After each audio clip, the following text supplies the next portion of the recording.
Alhamdulillah, alhamdulillahilladzi al-mannan wa wasi'al fadli wal ihsan wa mudha'ifil hasanati lidzil iman. Alhamdulillahi hamdan yafuqul adda wal husban wa nasta'inu bit taufiqi war ridwan. Asyhadu an la ilaha illallah wahdahu la syarika lah. Lahul mulkil haqqul mubin. Wa asyhadu anna Muhammadan abduhu wa rasuluh as-sadiqul amin. Allahumma salli wa sallim ala sayyidina Muhammad wa ala alihi wa ashabihi ajma'in wa man tabi'ahum bi ihsanin ila yaumiddin. Amma ba'd. Faya ibadallah, usikum wa nafsi bitaqwallahi faqad fazal muttaqun. Ittaqullaha haqqa tuqatih wa la tamutunna illa wa antum muslimun. Qala Allah ta'ala fil Qur'anil Karim, a'udzu billahi minasy syaithanir rajim.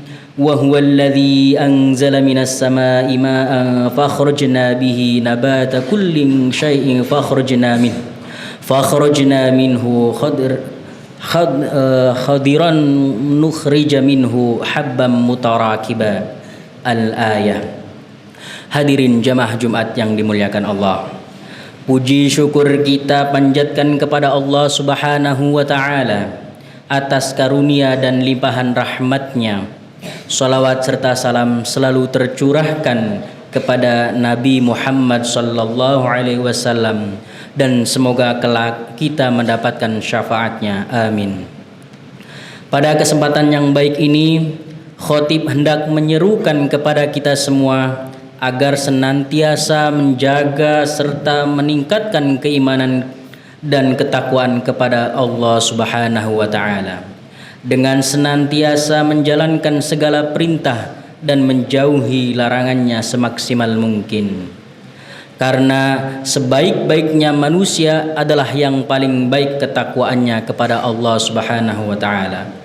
Sidang jamaah Jumat yang dimuliakan Allah, manusia diciptakan oleh Allah sebagai khalifah di muka bumi ini dengan membawa dua misi, yaitu misi ketuhanan dan misi kealaman sesama manusia dan lingkungan. Pada misi yang pertama, manusia diberi amanah berupa ibadah mahdhah, suatu ibadah yang berhubungan secara langsung dengan Allah melalui praktik ritualistik hablum minallah. Sedangkan misi yang kedua, manusia diberi tugas amanah untuk selalu menjalin relasi dengan sesama makhluk lainnya, baik sesama manusia hablum minannas maupun lingkungan alam sekitarnya hablum minal alam atau hablum minal bi'ah.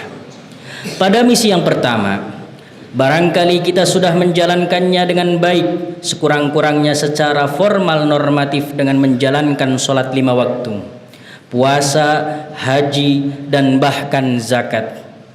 Sudah sepatutnya bahwa nilai-nilai yang terkandung di dalam praktik ibadah tersebut juga terjawentah di dalam menjalin relasi ekologis dengan merawat dan memakmurkan lingkungan, sebagaimana Allah Subhanahu wa ta'ala berfirman, huwa ansha'akum minal ardi wasta'marakum fihi fastaghfiruhu thumma tubu ilaihi innahu qaribum mujib. Dia telah menciptakan dari bumi dan menjadikanmu pemakmurnya. Oleh karena itu, mohonlah ampunan kepadanya. Sesungguhnya Tuhanku sangat dekat lagi maha memperkenankan doa hambanya. Namun demikian, pada konteks kehidupan sosial ekologis, nampaknya nilai-nilai yang terkandung di dalam misi yang pertama belum terimplementasi dengan baik, yakni dalam hal merawat lingkungan. Hal itu dapat kita saksikan betapa banyak bencana yang terjadi seiring kerusakan wilayah dunia berupa banjir, gempa bumi, tanah longsor, kebakaran hutan, dan lain sebagainya. Itulah fenomena yang tengah mendapat perhatian besar bagi banyak kalangan. Fakta tersebut sesungguh sangat miris dan penting untuk kita renungkan kembali amanah yang kita emban sebagai khalifahnya. Sebab itu semua adalah respon alam yang tidak lepas dari ulah perbuatan manusia secara eksploitatif destruktif yang dikendalikan oleh hawa nafsu dan jauh dari tuntutan fitrah. Allah Subhanahu wa taala berfirman, "Dhaharal fasadu fil barri wal bahri bima kasabat aydin nas liyudhiqahum ba'dalladzi 'amilu la'allahum yarji'un." Telah tampak kerusakan di darat dan di laut disebabkan ulah tangan perbuatan manusia sendiri, agar Allah dapat menimpakan kepada mereka sebagian dari akibat ulah tangannya, agar mereka kembali ke jalan yang benar.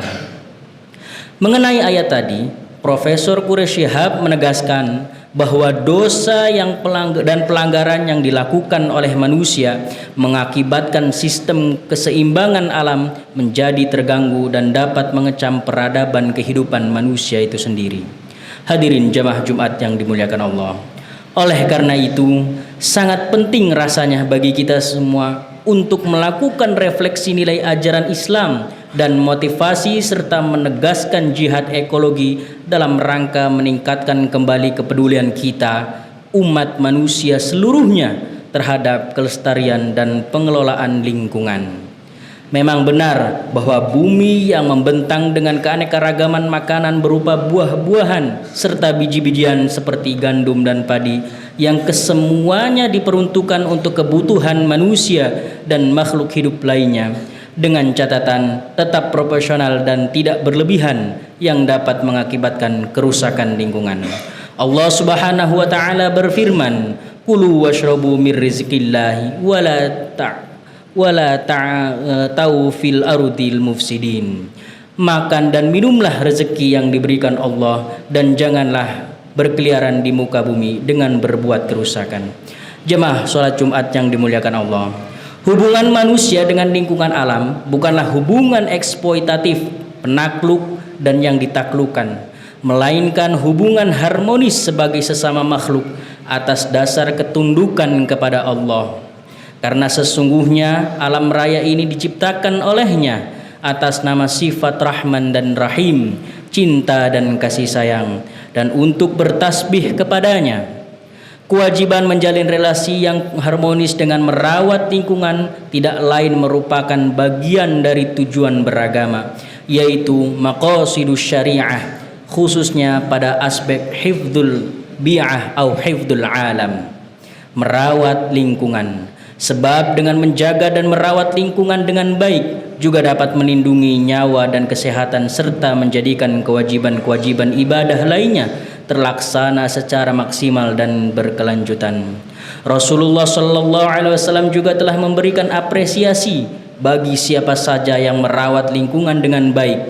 Hal ini sebagaimana ditegaskan di dalam sebuah riwayat hadis an Anas bin Malik radhiyallahu anhu qala Rasulullah sallallahu alaihi wasallam, "Ma min muslimin yaghrisu gharsan aw yazra'u zar'an fayakulu minhu tayrun aw insanun aw bahimatun illa kana lahu bihi shadaqah."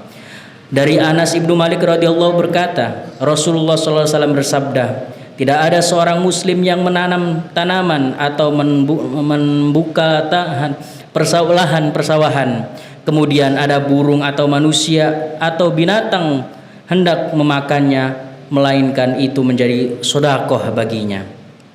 Hadis tadi menunjukkan bahwa setiap perbuatan yang dapat bermanfaat bagi makhluk hidup di muka bumi akan mendatangkan pahala yang besar. Imam Ibnu Hajar Al-Asqalani dalam kitab Fathul Bari menuliskan komentar penjelasan tentang hadis tersebut bahwa melakukan penanaman tumbuh-tumbuhan akan mendatangkan pahala jariyah dan kemuliaan bagi yang menanam, merawat maupun yang mendistribusikannya. Sidang jamaah Jumat yang dimuliakan Allah. Oleh karena itu, di tengah situasi krisis lingkungan ini, kita dituntut untuk bergegas melakukan jihad ekologi, yakni bersungguh-sungguh merawat lingkungan. Secara praktis, jihad ekologi dapat dilakukan antara lain dengan membangun kesadaran lingkungan berupa menjaga pola hidup sederhana tidak berlebihan, menjaga kebersihan, melakukan konservasi penghijauan dan lain semacamnya. Dengan demikian itulah spirit nilai ajaran Islam termanifestasi secara integratif antara nilai spiritualitas dengan konteks-konteks lingkungan atau sumber daya alam yang mewujud dalam adigum hublum bi'ah minal iman. Mencintai dan merawat lingkungan adalah sebagian dari iman. Barakallahu li wa lakum fil Qur'anil Karim wa nafa'ani wa iyyakum bima fihi minal ayati wa dzikril hakim wa taqabbalallahu minni wa minkum tilawatahu innahu huwas samiul alim. Aqulu qawli hadza wa astaghfirullah li wa lakum fastaghfiruhu innahu huwal ghafurur rahim.